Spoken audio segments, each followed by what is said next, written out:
Thank you very much for doing this.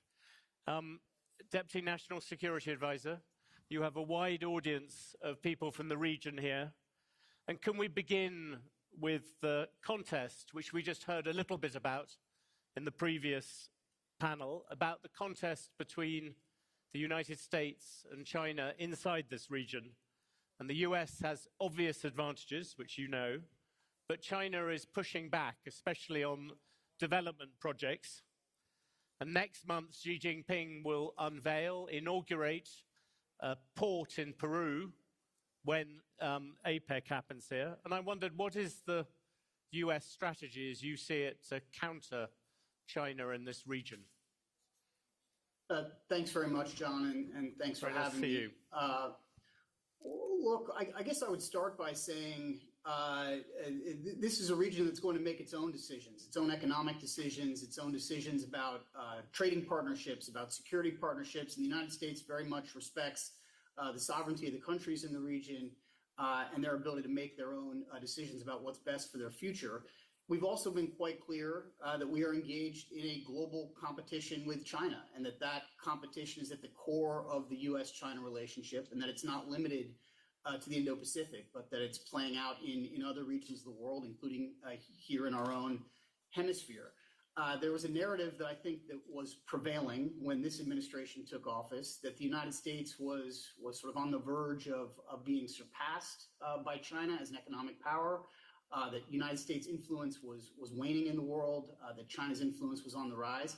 I think those predictions have very much been reversed over the course of the last few years, in large part because of the partnerships the United States has built with key allies and key partners, including very much in our own hemisphere, and because of the investments that we have made in our own sources of strength here in the United States. And so what we're seeing play out now in this region, in Africa, in the Indo-Pacific, and in Europe, we believe very much is demonstrating the value proposition of working alongside the United States, in the construction of high standard critical infrastructure, in pursuing clean energy policies, in developing advanced technologies. And we feel very good about our position in the region and about the value proposition we offer countries as they make these decisions about the partnerships they will choose. Do you think there are things, though, that you could do in terms of amassing private capital and those kind of options that America could begin to fight back against this kind of development economics that China is practicing? Well, one of the huge advantages the United States has, a force multiplier for the United States, and again, goes to this question of the value proposition of working with the United States, is our dynamic and robust private sector, unparalleled anywhere in the world. The United States doesn't have a sovereign wealth fund. We don't have state-owned enterprises that we can direct in terms of their capital flows or investment decisions. But what we can do is incentivize and work with our private sector to invest in areas of strategic significance and importance to us. And we see a demand signal for that investment all around the world, including very much here in our own hemisphere. And believe that there has been a lot of progress in that regard over the course of the past few years, and it's something we very much want to incentivize. It's something unique that the United States can bring to bear in terms of the scale and the scope and the sort of cutting-edge nature of what our private sector offers. Can I push you on an example of somewhere which seems to be going badly in this respect, which is Venezuela? You have Maduro, who has been backed by Russia, backed by China. He's closing ranks, he's silencing critics. An election which most people think was unfair, he's saying it's fine. And I wondered, what can the US do to change that? Well, John, you know as well as I do, Venezuela's negative trajectory is not a new phenomenon. This has been the case now for a number of years, if not decades. And I think, if anything, this administration, prior to the July 28th elections, gave Venezuela and gave the Maduro regime every opportunity to do the right thing, incentivize the possibility of democratic steps and maybe even ultimately a democratic transition with the promise of the easing of sanctions. Unfortunately, when those elections were conducted, the regime decided to do anything but. And, you know, we were clear-eyed about this possibility. We knew this was very much the direction they could ultimately choose. And the result of those elections has been interesting, because it's quite clear to us also quite clear to independent election observers like the Carter Center and like the EU officials who helped monitor this election that Edmundo Gonzalez got the most votes. And the Maduro regime has claimed otherwise. But the rest of the region has basically lined up to not accept the claims that Maduro won this election. You see very few countries coming out and saying that they accept those results. And so, you know, the deal and the arrangement that the United States had been discussing now is very much shifting in the direction of additional pressure.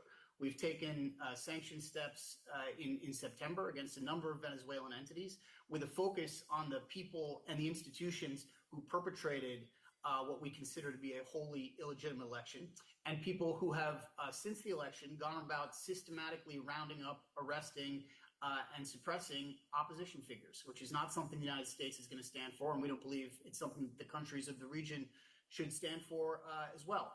More than 50 countries agreed to a statement in the context of the General Assembly, essentially rejecting these election results and calling for Venezuelan authorities to stop the repression of opposition figures.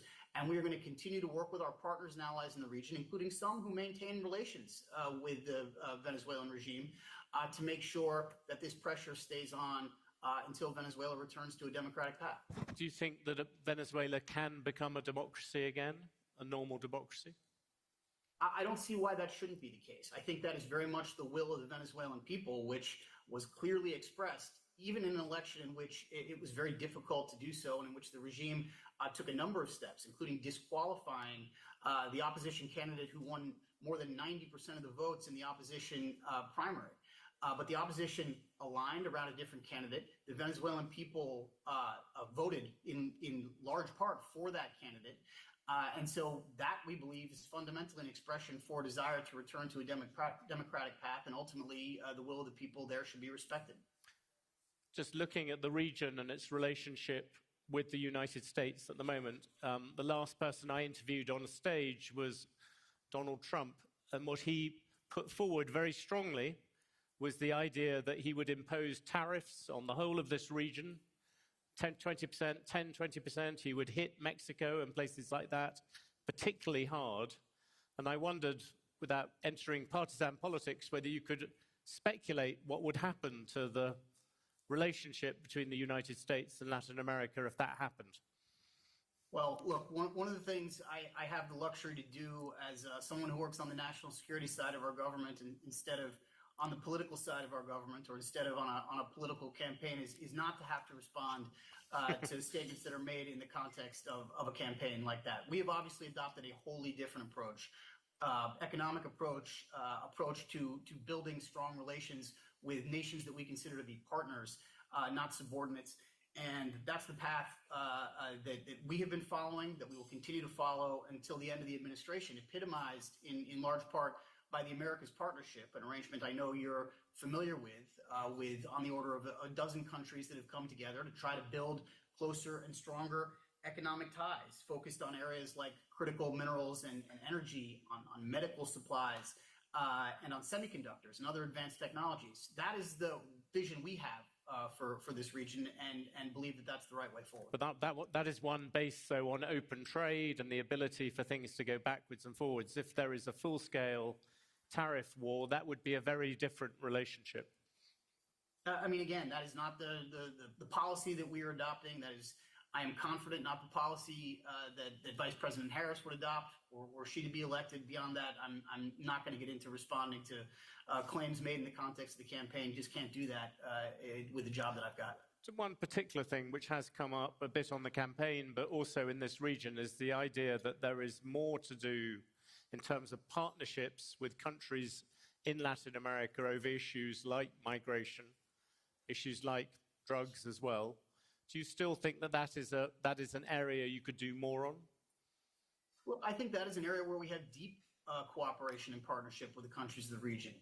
This administration has pioneered an approach that we call the LA Declaration, made in the context of the Summit of the Americas, which we hosted in California, in Los Angeles, a couple of years ago, which calls for a holistic, region-wide approach to migration. Too often, migration issues are reduced to what happens at the U.S. southern border, when the reality is there is an entire migration ecosystem.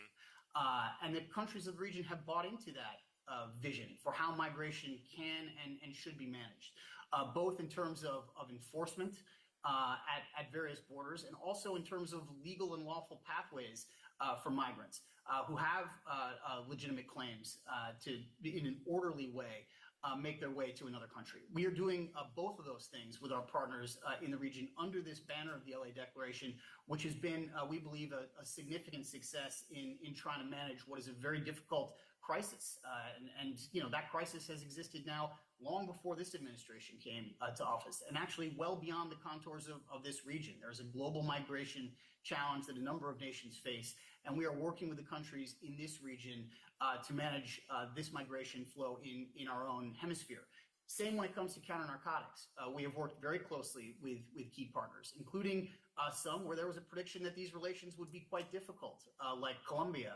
And we have worked very closely with President Petro since he's come to office on these issues. And we have worked with the countries of the region to raise concerns about the arrival in this region, for example, of fentanyl precursors from China. And in the context of President Biden's last meeting with President Xi Jinping at the Woodside Summit, they reached an understanding that they would work together to limit the flow from China of fentanyl precursors. And there has been some progress in that regard. So look, these are all works in progress. These are deeply challenging issues that have to be managed collectively. No one country can handle them alone. And we are working very closely with our partners and with other countries to manage them. One last question. Do you worry at all? I mean, you are a very good student of history as well as of contemporary politics. Do you worry at all that America was once sort of bonded to this region by the Monroe Doctrine, by the sense that this was part of what it stood for? You look at all the things on your plate, which I know you have to hurry away to go and look at. You've got hot wars in Ukraine, in the Middle East to deal with, that America's attention has been drawn away from this region, except as it applies to domestic politics through things like migration and so on. Is that, I know it's something you're struggling against, but is that your fear about what could happen in terms of this relationship? Look, I do not accept that limits on our bandwidth or distractions posed by other significant global challenges have shifted our focus away from this region.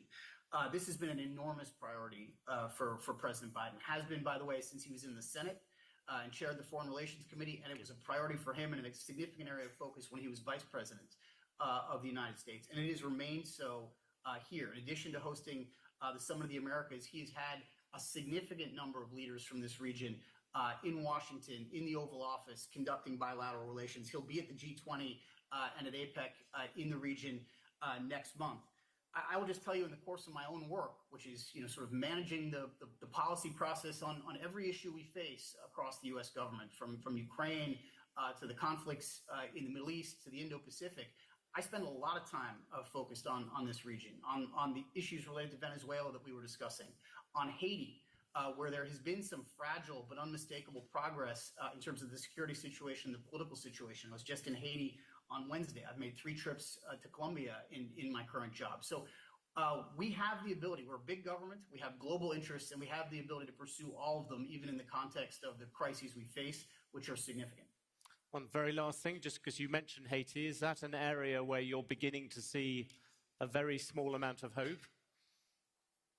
Look, I would say the Haitian people, the people of Kenya, who have put up, made a significant contribution to the security of Haiti, already deploying now 400 police officers with the promise of up to 1,000 before the end of the year, and some political actors in Haiti who have formed this transitional presidential council and named a new prime minister, deserve enormous credit. Haiti has a security challenge that is quite significant.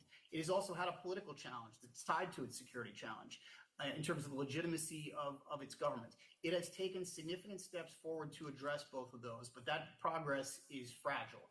And what we're going to be working on over the course of the coming weeks and months is deepening that progress, helping the Kenyan police build up, providing them with resources, bringing in police from other countries, including countries of the region that are making contributions to that policing effort, helping the government find its footing and provide for the basic needs of the people. And ultimately, the goal is to transition this police force to a UN peacekeeping operation, which we will work with countries on the Security Council and across the UN system to implement. That's the goal. But this progress is fragile, and it is not inevitable. And so it's going to require increasing focus, which we will, I promise you, continue until the end of this administration. That's a good area to end on, a small sign of hope there. I know how busy your day is at the moment and what lies ahead of you. Thank you very much for spending the time. John Feiner, thank you. Great. Thanks for having me. Good to be with you all. Thank you.